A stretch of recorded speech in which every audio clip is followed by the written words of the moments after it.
Monsieur Lescure, vous avez la parole. Merci, Monsieur le Président du Sénat. Merci à tous et à toutes. Merci au Président de la Commission des Finances et au rapporteur général du budget pour un travail exceptionnel. Et à travers vous, merci à tous les présidents de commission et à tous les rapporteurs, vous les avez mentionnés, Monsieur le Président, qui ont travaillé jour et nuit depuis plus de 180 heures à l'examen et à l'adoption de ce budget. J'étais à Bruxelles la semaine dernière pour le Conseil des ministres des Finances et comme tous les mois depuis que j'ai été nommé, j'ai eu des questions un peu angoissées de la part de mes collègues. Est-ce que vous allez y arriver? Et ce que je peux vous dire, je vous l'avais dit il y a un mois, je vous le redis aujourd'hui, c'est que l'Europe aujourd'hui souhaite qu'on réussisse. L'Europe n'est pas là pour nous donner les leçons, l'Europe n'est pas là pour nous forcer à faire telle ou telle chose. L'Europe souhaite que la France réussisse aujourd'hui. Et c'est important. Et Madame la sénatrice, oui, c'est réciproque. Mais évidemment, ce qu'il y a un mais, nos Européens souhaitent qu'on réussisse, mais aussi qu'on continue sur la voie de la consolidation budgétaire.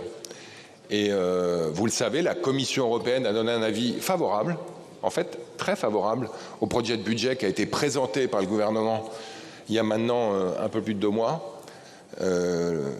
Et ça a été redit vendredi par le commissaire avec lequel j'ai eu l'occasion d'échanger. Et là, on n'est plus tout à fait en ligne, vous le reconnaîtrez, avec la prévision de budget telle qu'on l'avait présentée il y a 2 mois. Et donc ça, c'est vraiment un débat qu'il faut qu'on ait. Moi, j'ai vu dans les explications de vote des désaccords fondamentaux, parfaitement honorables et politiques sur des sujets de fond. L'équilibre entre les dépenses et les recettes.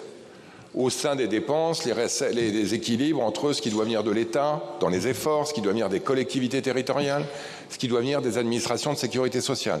J'ai vu aussi un débat de fond, qui m'est cher d'ailleurs, entre les dépenses de fonctionnement et les dépenses d'investissement. Les deuxièmes dans lesquelles il est plus souvent facile de couper que les premières, mais les deuxièmes qui préparent l'avenir et dans lesquelles malheureusement on a souvent tendance un peu trop à sabrer. J'ai vu aussi des débats intéressants qui se sont là encore reflétés dans les explications de vote aujourd'hui sur les recettes, entre ce qui doit venir des ménages et ce qui doit venir des entreprises. Ce qui doit venir des entreprises sujettes à une concurrence internationale féroce aujourd'hui et celle qui doit venir des entreprises plutôt petites, moyennes et plutôt, je dirais, domestiques. J'ai vu des débats intéressants sur la justice fiscale, la justice sociale, entre oui les aisés et les moins aisés, mais aussi entre les jeunes et les moins jeunes. Et tous ces débats-là, sincèrement, ils sont à la fois parfaitement acceptables, parfaitement honorables, et ils vont devoir se poursuivre dans les 18 mois qui viennent. Et je suis convaincu qu'ils vont structurer de manière fondamentale vos débats, nos débats, d'ici les prochaines échéances électorales. Mais là, mesdames et messieurs les sénateurs, je vais être très franc avec vous, nous avons un problème. Houston, we have a problem. Parce que, pour la première fois depuis 2 mois, on est capable de faire les comptes de l'ensemble de la nation. C'est à l'issue d'un processus un peu inédit, il faut le reconnaître, dans lequel l'Assemblée nationale a votera, en tout cas, nous l'espérons demain de manière définitive, mais a voté avec une majorité absolue un projet de loi de financement de la sécurité sociale. Et vous venez de voter, mesdames et messieurs les sénateurs, un projet de loi de finances. Et quand on fait les comptes de ces 2 projets de loi ensemble, on a un déficit de l'ensemble des administrations publiques qui est aujourd'hui à 5,3% du produit intérieur brut. Et ça, c'est le ministre de l'économie et des finances qui vous le dit, mais je pense que tout ce que j'ai entendu à la tribune tout à l'heure me laisse à penser que pour l'immense majorité des sénateurs, c'est le cas aujourd'hui, c'est inacceptable. C'est inacceptable. Et donc il faut qu'on trouve une manière de se sortir de cette ornière. Alors j'entends que vous avez fait des propositions de dépenses, monsieur le rapporteur général, d'économie de dépenses, mais le budget de l'État qui est entré ici, ajouté au projet de loi de financement de la sécurité sociale voté à l'Assemblée nationale, c'était 5%. Non, mais attendez. Non, monsieur le rapporteur général, c'est un peu moins de 5% du PIB. Il faut que les chiffres soient très clairs.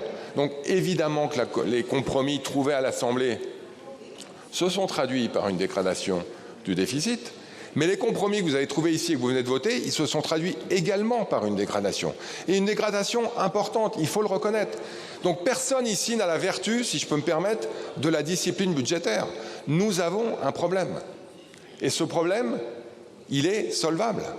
Il est solvable à condition qu'au-delà des convictions que j'ai mentionnées, au-delà des débats importants qu'on va devoir avoir dans les 18 mois qui viennent, dans les jours qui viennent, d'abord 28 parlementaires, les suppléants et les permanenciers, j'allais dire, les députés et les sénateurs, soient capables de travailler ensemble pour faire converger une copie avec une autre qui n'existe pas, mais qui, si on souhaite que les conclusions de la commission mixte paritaire soient votées, doivent être intégrées.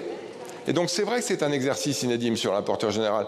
Et c'est vrai, et je pense que ma collègue Amélie Montchalin vous dira avec autant de force que moi, que le gouvernement est prêt à aider dans ce processus inédit.